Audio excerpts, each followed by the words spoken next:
মাদককে হটাও, যুব সমাজ গড়ে তোলো।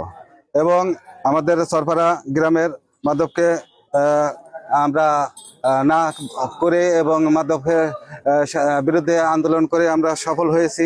আমাদের মাদকের যেগুলা ব্যবসায়িক তাদেরকে হয়তো ধরা পড়ছে এ বলে চাঁদপুর থানার ওসিকে আমরা ধন্যবাদ জানাই এবং সাধুবাদ জানাই যে মাদককে আমরা সহযোগিতা করছি এবং সে ধরে আমাদেরকে চাঁদপুর থানায় নিয়ে চালান করেছে এবং সেই যে সফল করেছি এবং চাঁদপুর থানার ওসিকে আমরা ধন্যবাদ জানাই। সকল বিতাড়িত শক্তি থেকে আমরা দূরে থাকি। আজকে মাদককে না বলি, সুস্থ সমাজ গড়ি। মাননীয় প্রধানমন্ত্রীর নির্দেশে মাদকের বিরুদ্ধে জিরো টলারেন্স ঘোষণা করায় আজকে এই মাদক নির্মূলের জন্য গণস্বাক্ষর আমাদের চাটমোহরে আমাদের নীতির প্রকাশ এবং পাবনা সুযোগ্য সুপার পুলিশ সফিউল্লাহ মহোদয়ের নির্দেশে চাটমোহর ভারপ্রাপ্ত কর্মকর্তা জনাব অলিউর রহমানকে ধন্যবাদ জানাই, যিনি আমাদের নামে একটা মিথ্যা অভিযোগ দিয়েছিল, তাকে কাল গ্রেপ্তার করেছে। আমরা তার প্রতি অত্যন্ত খুশি এবং শ্রদ্ধা ভরে তাকে স্মরণ করি এবং এই মাদকের বিরুদ্ধে জিরো টলারেন্স এবং প্রধানমন্ত্রী যে ঘোষণা করেছে তাকে আমরা আমাদের গ্রামবাসী, চরপাড়া গ্রামবাসী সবাই সহযোগিতা করব যে কোনো কাজে এবং আমরা সবাই মিলে মাদককে বা মাদকের বিরুদ্ধে আজকে আছি এবং কালকে যে থাকবে না, এই জন্য সবাই সোচ্চার থাকবেন। আমি আশা করি যে ইতিমধ্যে অনেক কিছু আমাদের মধ্যে ঘটেছে। আমরা সেদিনকে শান্তিপূর্ণ সমাবেশে মাদক অভিযান চালানোর সময় আমাদের ওপর যারা সন্ত্রাসী বর্বরতা হামলা করেছে তাদের নাম ইতিপূর্বে আমি বলে গেছি। তিনি আমাদেরই নেতা, আমাদেরই একজন, আমাদের যে চাপাতি জাইদুল এবং তার হলো এই যে দোসর, আওয়ামী লীগের দোসর ওই সেলিম ভাইয়ের সঙ্গে থেকে আমাদের ওপর যে হামলা করেছে তাদেরও গ্রেপ্তারের আমি জোর দাবি জানাই। এই মাদক দমনের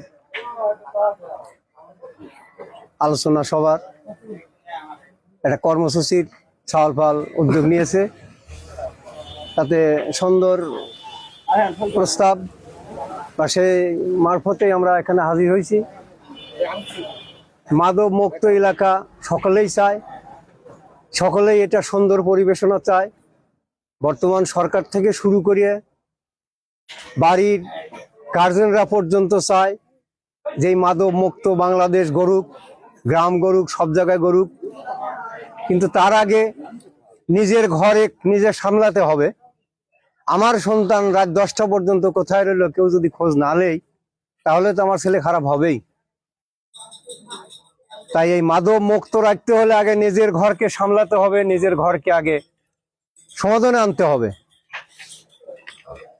মাদক মুক্ত এলাকা গড়ুক, এটা ছোট বড় সকলে আমরা চাই।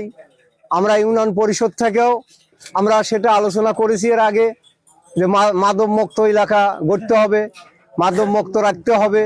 এখন কারা এই সম্পূর্ণ কারবার করে তাদের এখানে আমরা তো বিষয়টা ভালো জানি না, আমরা যেহেতু ওর সঙ্গে জড়িত থাকি না, আমরা ওই ভালো বুঝিও না।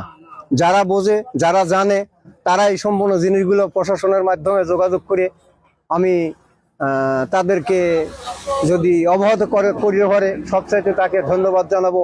থানার বর্তমান ওসি সাহেবকেও ধন্যবাদ জানাবো। সমালোচনা করছি বা আমরা এই যে মুক্তি চাই, এই জন্যই আমরা করতেছি। তবে সাহেব বাজারে মাদকের কথা সমালোচনা বা অনেক ছেলেপেলে নষ্ট হয়ে যায়, এই বিষয়ে আমরা প্রতিবাদ জানানোর পরে আমাদের উপর কিছু হামলাও হয়েছে।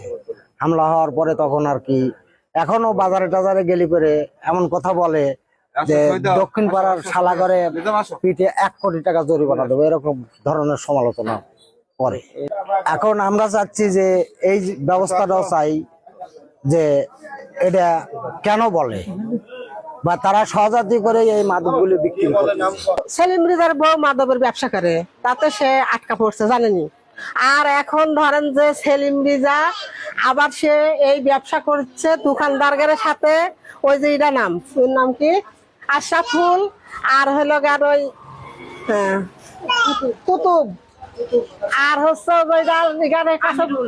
আমিরুলকে দিয়ে ব্যবসা করায়, ওটা খেলায়।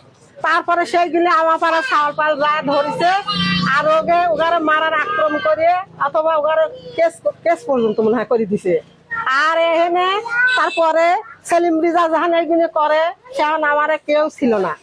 আর পরে গেছে এরা এইগুলি করে ও চাইলে অতীত তার ব্যবসা করা ধরেছে, এই গ্রামটা নষ্ট করে দিল সেলিম রিজাকে আমরা ত্যাগ করতে চাই। আমরা ভালো চাই, সব থেকে মাদকের ব্যবসার থেকে আমরা ভালো চাই, ওই সেলিম রিজা মুক্ত চাই। আর তারপরে সেলিম রিজা এখন ওই যে জাহিদুলগারে নিয়ে বড় বড় নিয়ে চাপাটি নিয়ে দই বাজার দিয়ে ঘুরিয়ে সব মেলা মানসিক তাড়িছে। তারার পরে ছাওয়াল পাল গুলি গেছে, ওইগুলি তাইরি ধরি পরের দিন আবার গেছে কুতুব আর হইল গানিটা একজনক মারিয়েছে। তো এইগুলো আমরা এইগুলি মুক্ত চাই, সেলিম রিজা এইগুলি করাচ্ছে। আমরা ভালো চাই, আমার ছাওয়াল পাল গুলি ঠিকভাবে কাজ করুক, ঠিকভাবে লেখাপড়া করুক। আর এইটুক ছোট ছোট ছাওয়াল পালে মাদক খাওয়া শিখেছে সেলিম রিজা, তাহলে এইগুলি যদি ব্যবসা করাচ্ছে। পরিবারে মাদকের ব্যবসা করে সেই পরিবারে ধ্বংস হয়ে যায়, সেই পরিবার ভালো থাকে না। আমরা এখন ভালো চাই, মাদক মুক্ত চাই। আমরা আমাদের ছাওয়াল পাল ধরেন যে মাদকের তেনে মুক্ত চাই। ছাওয়াল পাল তাছাড়া ওই সেলিম রিজা হলো মাদক ব্যবসা করে করে আমাদের ছাওয়াল পালে ধ্বংস নষ্ট করবে। কালকে আমার ছেলে নষ্ট হবে, আরেকজনের ছেলে নষ্ট হবে। আমরা এটার চাই, প্রতিবাদ চাই। জাহিদুল এইসব করাচ্ছে, সেলিম রিজা জাহিদুল আমাদের সবাই কি হলো চাপাটি দিয়ে সবাই ই করবে আসতেছে। পুলিশের কাছে আমরা বিচার চাই যে তাগারের দিন ধরি তারা ই করে যে মাদক দিন বন্ধ হয়।